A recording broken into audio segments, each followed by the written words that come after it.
Adelante. Aquí, en A Punto. Perspectivas de la economía y las políticas públicas con Santiago Peña.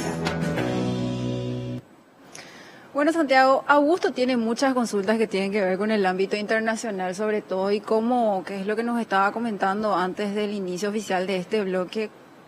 Nos preguntábamos todos cómo estás viendo vos esto que está aconteciendo y cómo podría afectarnos eventualmente, porque pese a la evidente distancia, bueno, vivimos todos en un mundo globalizado donde dependemos económicamente y comercialmente de estos países. Sí, Paula, vos sabés que el tema es súper interesante porque le encuentra a Paraguay en un momento diferente a lo que vivió el mundo en conflictos anteriores. Este no es el primer conflicto ni va a ser el último, ¿verdad? Estados Unidos ha estado en conflicto permanente con el Medio Oriente ya por décadas.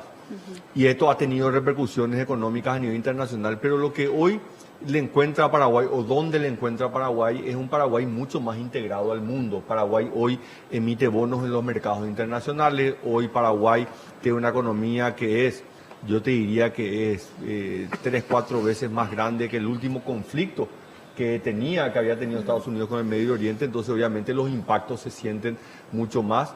Y es una economía donde, por ejemplo, el precio del petróleo tiene un impacto tremendo, ¿verdad? No podemos desconocer de que la agricultura y la ganadería tienen como uno de los elementos importantes en todo el proceso productivo también el precio del combustible dentro de su estructura de costos. Lo que vimos ya, más allá de los ataques y las pérdidas de vidas humanas, y los discursos que están elevando de tono, ya automáticamente un aumento del precio del petróleo, y eso va a tener repercusiones a nivel local muy rápidamente. Y un tema que creo que se ha hablado poco, ¿verdad?, en este cierre del 2019, es de que en el caso del combustible, ¿verdad?, no es un mercado muy competitivo en el caso de Paraguay, no existe un órgano regulador que tenga una posición firme sobre las estructuras de precios, entonces eso hace que la fijación de precios sea no sea tan transparente. Petropar cerró el año pasado con el peor desempeño en varios años, entonces quiere decir que no tiene prácticamente margen para poder acomodar una subida en el precio del combustible a nivel internacional, o sea, va a tener que traspasar muy rápidamente, y eso ¿qué va a implicar? Aumento del transporte público, aumento del precio del combustible muy rápidamente en un momento donde el sector agrícola va a tener que empezar a desarrollar la siembra, ¿verdad? Perdón, la cosecha en este periodo desde el mes de febrero. Así que creo que es un tema para analizar, va a tener repercusiones a nivel local. Nosotros creemos de que esto no está pasando a miles de kilómetros de Paraguay, pero en realidad tiene impactos inmediatos en nuestra economía. Que pone un poco en evidencia nuestras carencias, porque justamente cuando se produce esta posibilidad de que se dispare el precio internacional del petróleo es cuando se hace evidente que tenemos problemas en el diseño institucional de nuestros mecanismos de regulación, porque no tenemos manera de maniobrar con el precio, no tenemos reservas, etcétera. Sí, y algo que se había avanzado y que a mí me llama la atención porque todavía no se pudo definir, vos sabés que en el gobierno anterior se decidió liberar el precio del diésel, que era el último precio que era regulado de alguna manera, estaba fijado como un precio máximo a través de un decreto.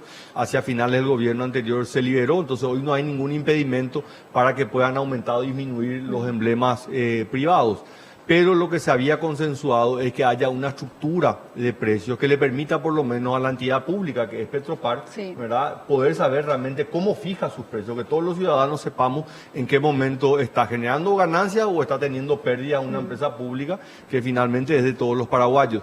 Ese documento lastimosamente nunca se aprobó, está, tengo entendido, ya ampliamente consensuado entre los emblemas privados, pero lastimosamente hasta el día de hoy no ha podido. Obviamente esto pone una lupa mayor y un control mayor sobre Petropar, que es la empresa pública, y obviamente a ellos no les va a gustar esa medida. Justamente sobre ese punto, Petropar hoy es un actor importante dentro del sector competitivo en el mercado de combustible porque le compite, tiene sus propias estaciones de servicio, etcétera. ¿Es a Petropar a la que hay que darle estas atribuciones de regulación o eventualmente en un rediseño institucional para regular el mercado de combustibles a nivel nacional se tiene que crear otra entidad? Y mira, lo segundo es lo deseable, Paula. Yo creo que Petropar de alguna manera hoy juega como un competidor y al mismo tiempo un regulador en un mercado que es poco competitivo.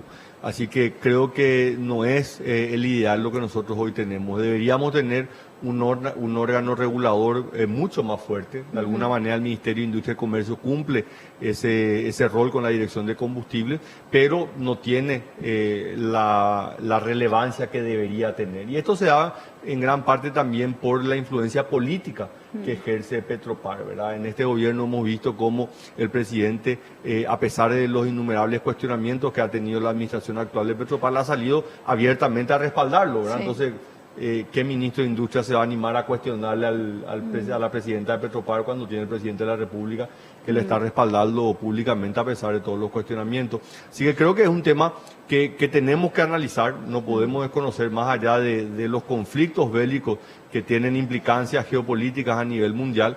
Nosotros tenemos que analizar nuestra realidad, cómo nos afecta hoy a los paraguayos, cómo le va a afectar de acá los próximos 15 o 20 días al ciudadano paraguayo que no está pasando bien. Cerramos un 2019 que ha sido un año muy, pero muy difícil en lo económico, y el 2020 no pinta que vaya a ser mejor, esa es la realidad. Entonces, ciertamente no vamos a tener la caída que tuvo el año pasado, va a haber un efecto rebote, lo hablamos muchísimo el año pasado. Entonces los números económicos no nos van a dar una caída, va a haber un crecimiento, pero eso no quiere decir de que la economía esté en una situación óptima. Yo creo que esto lo estamos viendo también con los datos tanto de las recaudaciones tributarias, de los números de las ventas que ciertamente dejaron de caer, pero siguen siendo una situación todavía muy, pero muy básica en el desempeño de una economía que tiene que crecer a tasas mucho más altas.